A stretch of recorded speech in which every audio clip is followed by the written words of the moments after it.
Hello viewers, this is Deepak here. हम हमारे यहाँ पर हमने टॉपिक फर्स्ट जो था हमारा आरपीसी सेकंड ग्रेड का, वो था हमारा नंबर सिस्टम। ठीक है। उसके 10 क्वेश्चंस जो है हम पहले की वीडियो में, इससे पहले वाली वीडियो में कर चुके थे। ठीक है। देखिए अब यहाँ पर नेक्स्ट क्वेश्चन, क्वेश्चन नंबर 11। एक पूर्णांक एवं उसके वर्ग का योग क्या होता है? चार ऑप्शंस दे रखे हैं इसने: सदैव एक विषम संख्या, सदैव एक सम संख्या, सदैव अविभाज्य संख्या, या इनमें से कोई नहीं। ठीक है। तो इसमें देखिए हम एक थोड़ा सा प्रैक्टिकल लेके देखते हैं कि एक पूर्णांक और उसके वर्ग का योग क्या होना चाहिए। ठीक है। तो यहाँ पे मैंने सबसे पहले क्या लिया, 3 लिया, जो कि किससे बिलोंग्स करता है, एक पूर्णांक से, यानी कि एक पूर्णांक है।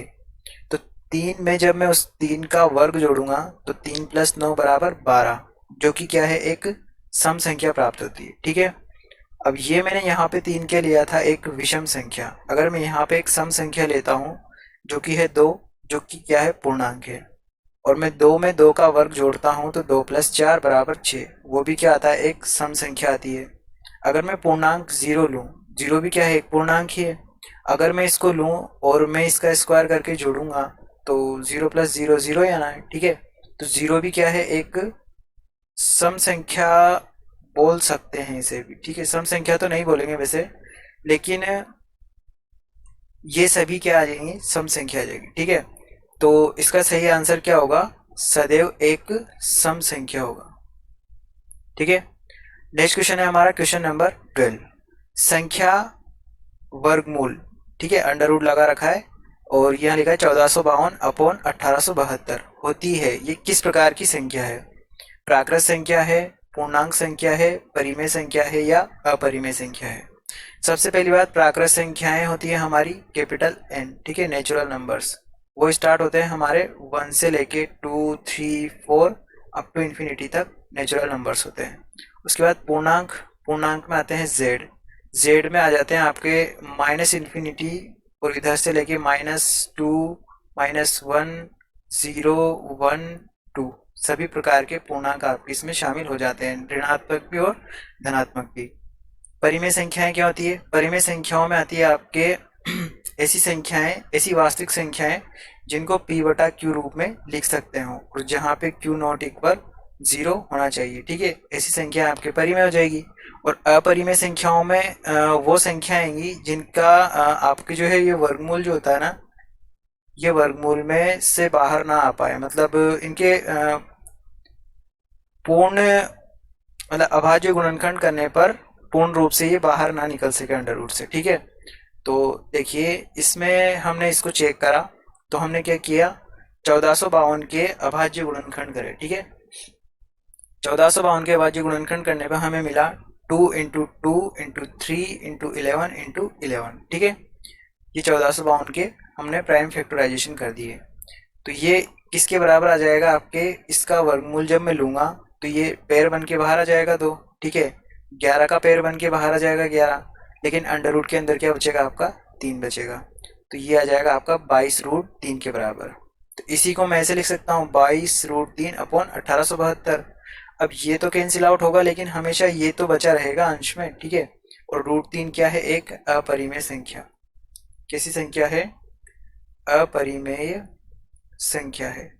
और आप जानते हो कि अपरिमेय संख्या, किसी अपरिमेय संख्या में परिमेय संख्या का भाग लगाने पर हमेशा क्या मिलेगी, हमें एक अपरिमेय संख्या। तो सही आंसर क्या होगा, ऑप्शन 4 इज करेक्ट आंसर, अपरिमेय संख्या मिलेगी। ठीक है। नेक्स्ट क्वेश्चन है हमारा क्वेश्चन नंबर 13। इसने पूर्णांक दे रखे हैं यहाँ पे, ये 1 factorial plus 2 factorial plus 3 factorial plus up to +99 factorial में इकाई के स्थान पर अंक क्या होगा, ये इसने क्वेश्चन पूछा है। इसके चार ऑप्शन ये हैं: 7 3 1 या 0। सॉल्यूशन देखिए इसका, चूंकि हम क्या जानते हैं, हम आपको भी पता होगा कि 5 फैक्टोरियल अथवा उच्च पूर्णांकों के क्रम गुणितों के योग में इकाई का अंक सदैव क्या होगा, 0 आएगा। ठीक है। यानी कि 5 फैक्टोरियल या 5 से उच्च आप फैक्टोरियल निकालोगे, जैसे 6 फैक्टोरियल 10 फैक्टोरियल 15 फैक्टोरियल निकालोगे, तो सभी के योग में इकाई का अंक सदैव क्या आएगा, 0 आएगा। ठीक है। तो अगर मैं 1 फैक्टोरियल से लेके 4 फैक्टोरियल तक के पदों का योग करके उनका इकाई का अंक निकाल लूँ, और पीछे वालों का सबका क्या आना है, इकाई का अंक 0 आना है योग का, तो वो 0 से जब मैं इसका इकाई का अंक जोड़ूंगा तो फाइनली तो वही आएगा। तो मुझे क्या करना है, इन सभी के फैक्टोरियल को निकाल के और उसको जोड़ के देखना है कि इकाई का अंक क्या आता है। तो मैंने इनको जोड़ के देखा, 1 फैक्टोरियल आ जाएगा 1, 2 फैक्टोरियल 2, 3 फैक्टोरियल 6 और 4 फैक्टोरियल 24। तो इसमें इकाई का अंक क्या है मेरा, 3। तो अतः 4 या 4 से अधिक क्रम गुणितों के योग में इकाई का अंक सदैव क्या होगा, 3 होगा। तो सही आंसर कौन सा होगा हमारा, option number 2 is correct answer, 3। ठीक है। नेक्स्ट क्वेश्चन है हमारा क्वेश्चन नंबर 14। क्वेश्चन नंबर 14 में इसने पूछा है 256 की पावर 0.16 डॉट 16 की पावर 0.18 का मान पूछा है, यानी कि इसको आपको सरल करना है। चार ऑप्शन से 4, 16, 64 और 128। यहाँ पे आपको क्या लगाना है, घातांक सिद्धांत लगाना है। ठीक है,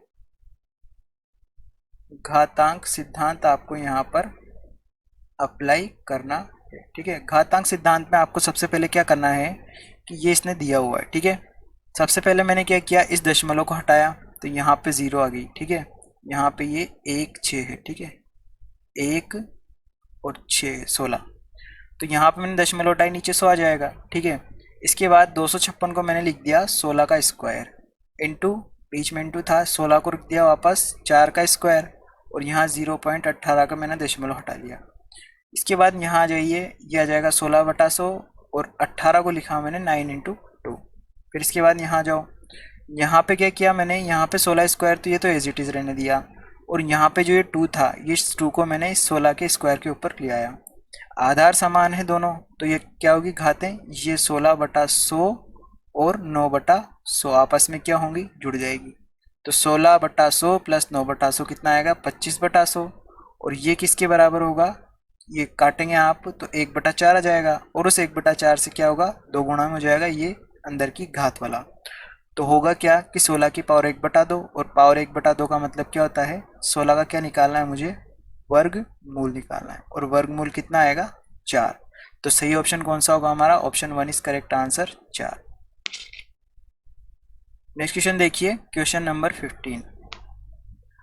n ग्रेटर देन 1, यानी कि n कैसे पूर्णांक है, एक से बड़े पूर्णांकों की संख्या जिसमें n, n+2 और n+4 सभी क्या होनी चाहिए, अभाज्य संख्याएं हो, वो कौन से होंगे, मतलब कितने होंगे। ठीक है, 2 से अधिक किंतु क्या होंगे, परिमित संख्या में या अपरिमित संख्या में, या 2 होंगे या 1 होंगे। ठीक है, सॉल्यूशन देखिए इसका, इसने सबसे पहली बात बोली है कि n ग्रेटर देन 1 होना चाहिए, यानी कि n का मान ऐसे पूर्णांक होने चाहिए जिसका मान 1 से बड़ा है। तो 1 से जस्ट बड़ा पूर्णांक मैंने लिया, n बराबर क्या ले लिया, 2। 2 पर क्या आया, देखिए 2, फिर 2+2, फिर 2+4, यानी कि मिला मुझे 2, 4 और 6।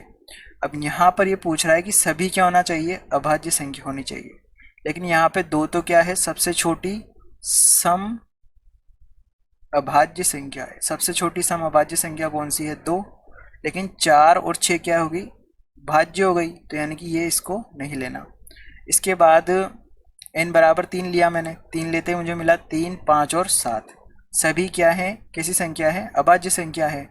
अब n बराबर मैंने 4 लिया, 4 लेने पे क्या मिला मुझे, 4, 6, 8, सभी क्या है, भाज्य संख्याएं हैं तीनों। इसके बाद n बराबर 5 लिया, तो 5 पे क्या मिला, 5, 7 और 9। यहाँ पर 5 और 7 तो अभाज्य है, लेकिन यहाँ पर 9 कैसी संख्या है, भाज्य संख्या। n बराबर 6 पर तीनों क्या मिली, भाज्य संख्या मिली। ठीक है, इसके बाद n बराबर 7 पर 7 और 11 तो क्या मिले, अभाज्य, लेकिन 9 क्या मिला, भाज्य संख्या मिली। ठीक है, तो सिर्फ n बराबर 3 ऐसी सबसे छोटी विषम संख्या है n का मान जिस पर तीनों क्या मिलेगी, सभी अभाज्य संख्याएं हमें प्राप्त होगी। ठीक है, तो इसका सही आंसर क्या होगा, option number 4 is correct answer. ऐसी कितनी अभाज्य संख्या है, मतलब ऐसा कितने युग्म बनेगा, केवल n बराबर 3 पर, यानी कि कितनी संख्या होगी, 1। नेक्स्ट है हमारा क्वेश्चन नंबर 16। काफ़ी इजी क्वेश्चन है, बस इसको थोड़ा सा घुमा के पूछ लिया। इसी चीज़ को उसने पहले एक बार ऐसे भी पूछा हुआ है कि 0.23 के ऊपर ऐसे बार लगा हुआ है 2 और 3 के ऊपर, तो इसको भी ऐसे ही लिखा जाता है 23/99। जैसे दशमलव के पीछे जितने अंक हैं उतने जितने अंक हैं और उन अंकों के ऊपर बार लगा हुआ है। जैसे अगर मान लो आपके ये से लिखता 0.235 और तीनों के ऊपर बार होता, ठीक है, तो इसका अगर ये मान पूछता तो क्या था, 235/999 मान आता। तो यहाँ पे इसका सही आंसर क्या आएगा, ऑप्शन नंबर बी या फिर option number second is correct answer, 23/99। ठीक है। नेक्स्ट क्वेश्चन है हमारा क्वेश्चन नंबर 17।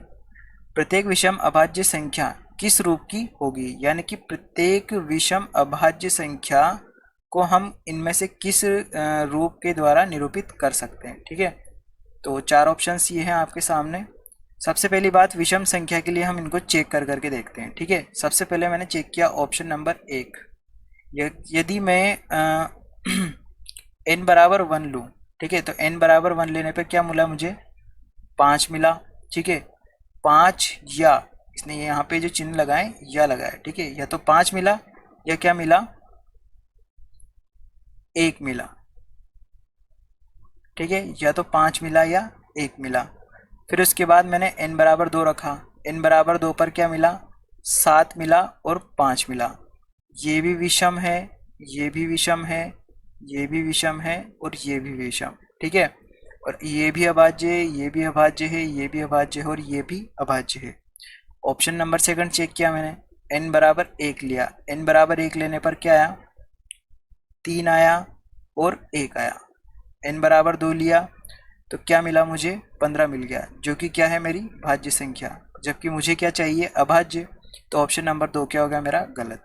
ऑप्शन नंबर 3 में क्या रखा मैंने, n बराबर 1, n बराबर 1 रखने पर मुझे क्या मिला, 5 और 7 मिला। फिर ऑप्शन नंबर 4 पर n बराबर 1 पर 5 और 7 मिला। अब इन दोनों ऑप्शंस को क्यों नहीं पिक कर किया अपन ने, क्योंकि यहाँ पे 5 और 7 तो मिल गया, लेकिन यहाँ पे 1 नहीं मिल रहा आपको। ठीक है, एक भी क्या है, विषम